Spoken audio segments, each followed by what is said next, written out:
En este sentido, ¿qué expectativa tienes tú de este departamento de eficiencia gubernamental que ha creado Donald Trump? Que en realidad, bueno, no sé por qué se dice que lo ha creado, porque es una especie de think tank o de consultora externa al propio gobierno y que estará dirigida por Musk y por Ramaswamy.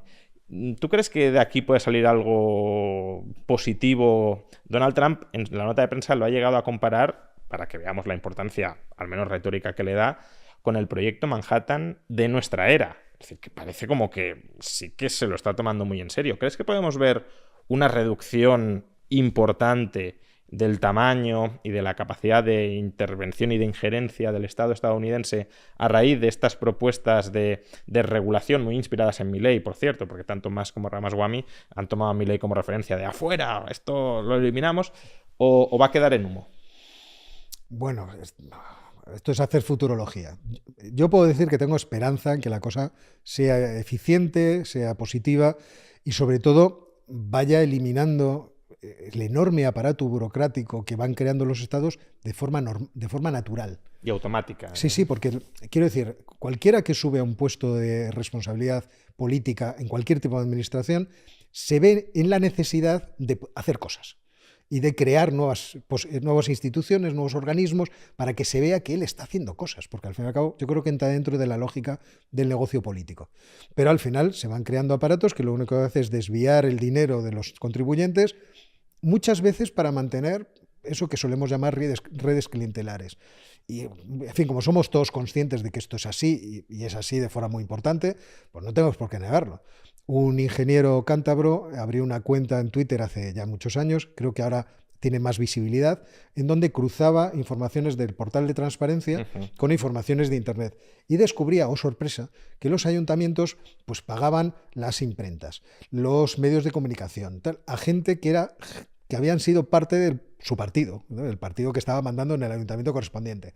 Bueno, pues de esto somos todos conscientes. Y aligerar y evitar ese tipo de corrupción, porque yo creo que no se puede llamar de otra forma, es algo imperativo.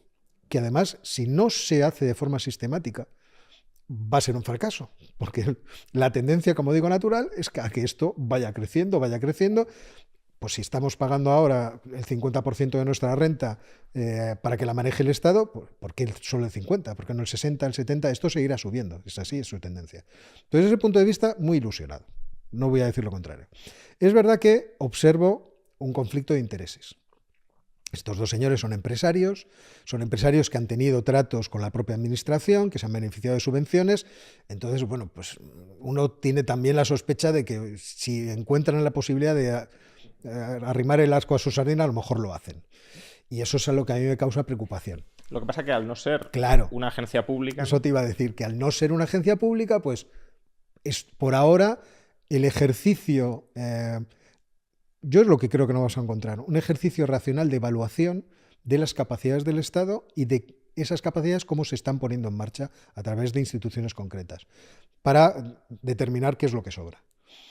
Y bueno, yo creo que no se le puede discutir a Elon Musk la capacidad organizativa, el impulso a grupos de trabajo, cuando se está buscando un determinado objetivo. Eso no se le puede discutir porque, en fin, yo no creo que haya, entre los empresarios que ha habido en la historia, un tipo que haya tenido tanto éxito en hacer cosas tan sorprendentes y a priori imposibles.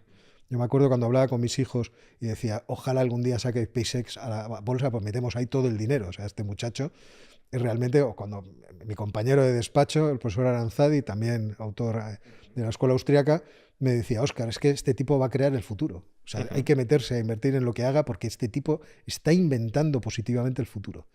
Entonces, desde ese punto de vista, yo creo que eso es, creo para mí, una garantía. Ramaswamy, la verdad es que conozco menos su trayectoria empresarial, le conozco como polemista, realmente magnífico polemista, y entonces creo que la jugada puede ser interesante de cara a cuando termine el mandato de Donald Trump, porque Ramaswamy es claramente uno de los candidatos posibles, J.D. Vance es otro de los candidatos posibles, entonces tenerles en la primera fila pública para que la gente les vea, les aprecie. Si además pueden hacer una labor efectiva en ese sentido, eso va a ser un gran respaldo para ellos y para sus carreras. Creo que es extraordinariamente positivo. Todo eso me hace pensar que puede salir bien. Pero por otra parte tengo ese resquemor de que, bueno, vamos a ver. Claro, o sea, porque si no tienen ningún tipo de capacidad normativa, claro. porque se lo compara mucho con el Ministerio de Regulación de Federico Sturzenegger en Argentina, pero Sturzenegger todos los días aprueba o elimina regulaciones. Esto es algo que estos señores no van a poder hacer. Lo que propongan, luego lo tendrá que absorber el gobierno o las cámaras y ya veremos qué termina saliendo, ¿no? Pasemos a hablar de economía, del proyecto económico de Donald Trump. Aunque ahora tocaremos más específicamente algunos puntos, en general, ¿qué opinión te merece? Vamos a ver, yo en general estoy de acuerdo. Si me dices así en general, sin entrar en detalles, yo creo que desregular la economía es una cosa que va a ser muy positiva, bajar los impuestos es una cosa que va a ser muy positiva. Si logran la forma de aligerar y de hacer más pequeño el Estado, eso va a ser una cosa muy positiva. Pero, en general, cuando vamos a los detalles, hay muchos aspectos que te chirrían porque ves que hay contradicciones o imposibilidades, incluso, que no comprendes cómo se van a materializar luego. Entonces, en general, sí, de acuerdo.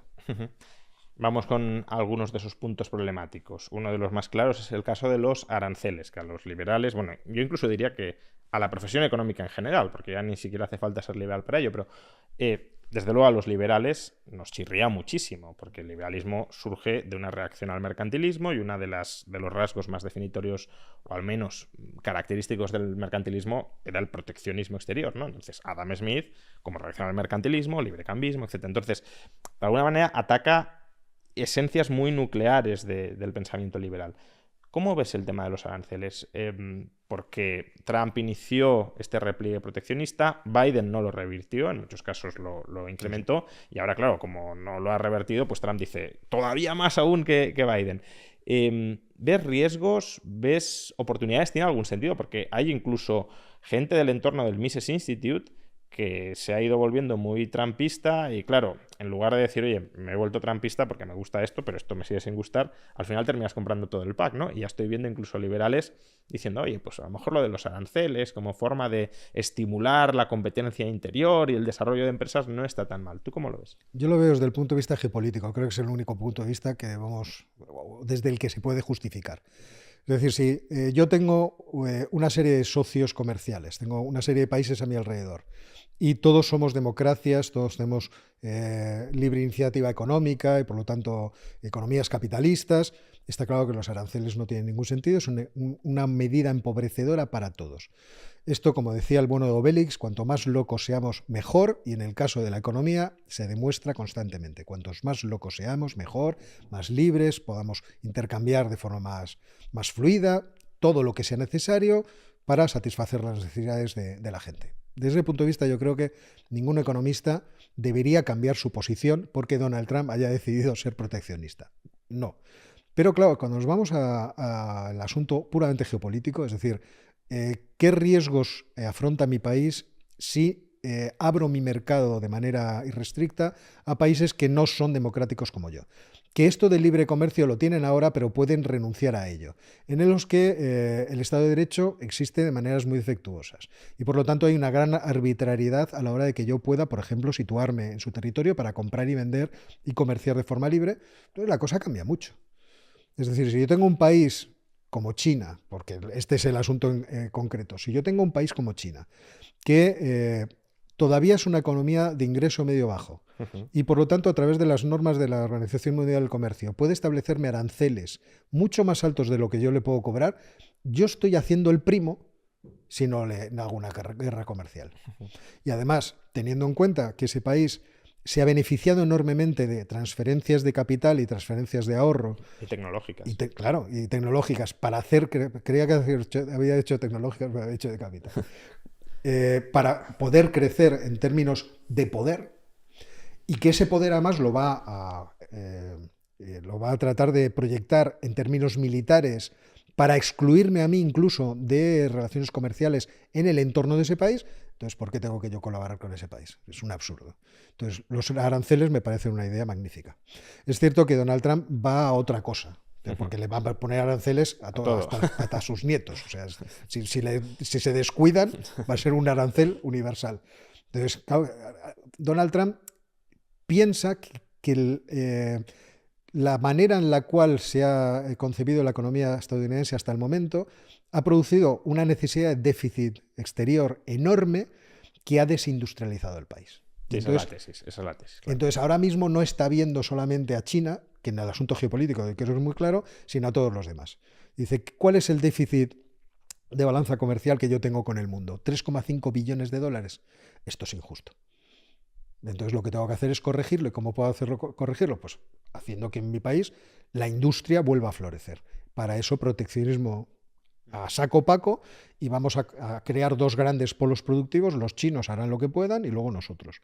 Pero nosotros tenemos que ganar en esa carrera. Bueno, pues yo creo que ahí quizá se equivocará en la relación con aquellos que pueden ser sus socios sin mayor problema.